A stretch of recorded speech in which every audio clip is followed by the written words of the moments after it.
Bonjour, c'est CryptoFab. Alors aujourd'hui, je voulais vous faire un petit opus sur Avel. Alors Avel, c'est un airdrop, en fait. Enfin, avant tout, c'est un nouveau réseau qui va être lancé. Donc vous pouvez voir ici quelques informations sur ce réseau. Donc il est décrit comme un Ethereum Data Network, donc un réseau de data basé sur Ethereum. Vous voyez ici qu'ils ont levé 27 millions de dollars et qu'il y a des noms assez connus, si vous êtes un petit peu dans le domaine, qui ont investi là-dessus. Donc c'est quelque chose qui est assez backé, qui est assez sérieux. Ils vont lancer leur mainnet en fait en mai, donc c'est extrêmement proche. Et ce qui est intéressant, c'est qu'ils ont donc lancé un airdrop que vous allez peut-être toucher si vous avez fait certaines actions. Donc là, je vous montre en fait la page d'airdrop. Alors faites attention quand vous recherchez cet airdrop, en fait, de bien aller sur l'adresse URL indiquée ici, claim.avelproject.org. Voilà, vous ne faites pas scammer bêtement. Et donc vous pouvez checker votre éligibilité, comme on dit, donc vérifier que vous avez droit à certains jetons Avel. Donc, il reste 14 jours pour le faire, donc pas de panique, mais il faut quand même le faire relativement rapidement si vous êtes en droit de recevoir des jetons Avel. Et en fait, pour faire ça, déjà, il faut avoir un Avel Wallet. Alors un Avel Wallet, c'est pas forcément un wallet spécial Avel, c'est un wallet qui est lié au système Polkadot, pour faire très simple.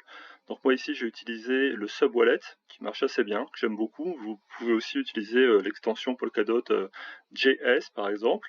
Bon, le Subwallet, vous le trouvez assez facilement sur différents navigateurs. Donc là, je l'ai téléchargé pour Brave, mais c'est le même que Chrome. Et donc, ça vous permet en fait, entre autres, de voir vos Polkadot, vos Manta si vous en avez, etc. Là, c'est juste à titre d'exemple que je vous montre ça.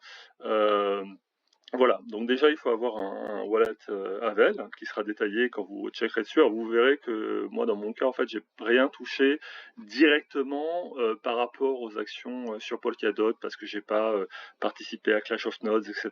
Donc voilà, cette partie-là de mon côté ne m'a rien rapporté, mais ça peut marcher chez vous si vous avez fait quelques actions dans ce domaine-là, qui sont quand même, enfin là c'est quand même assez pointu. Quelque chose qui est un petit peu plus général, et qui moi m'a rapporté 3355 Avel, mais je sais absolument pas aujourd'hui combien ça vaut.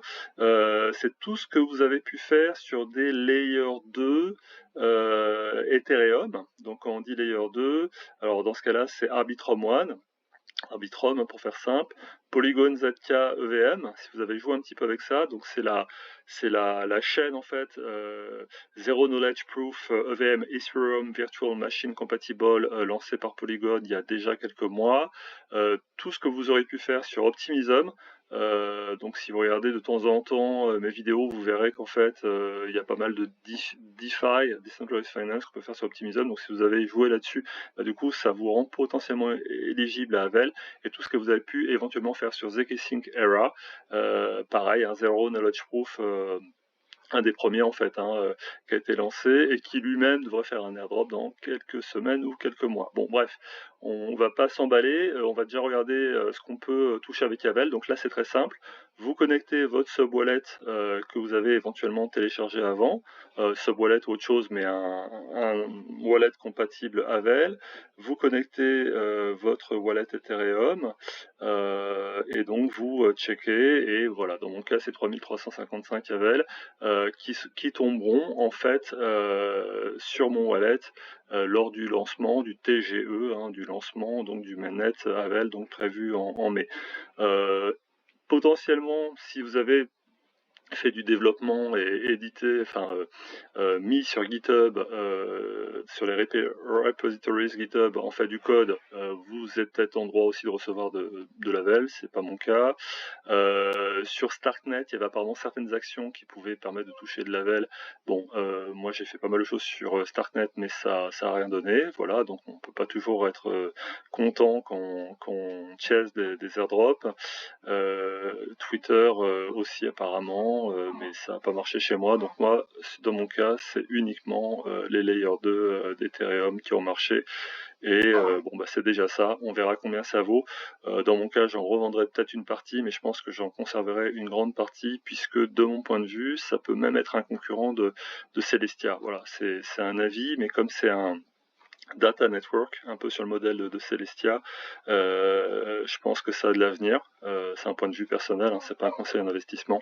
Donc on peut peut-être parier sur le fait que le jeton va monter. Voilà. Bonne chaise d'airdrop, bon claim d'airdrop et à bientôt.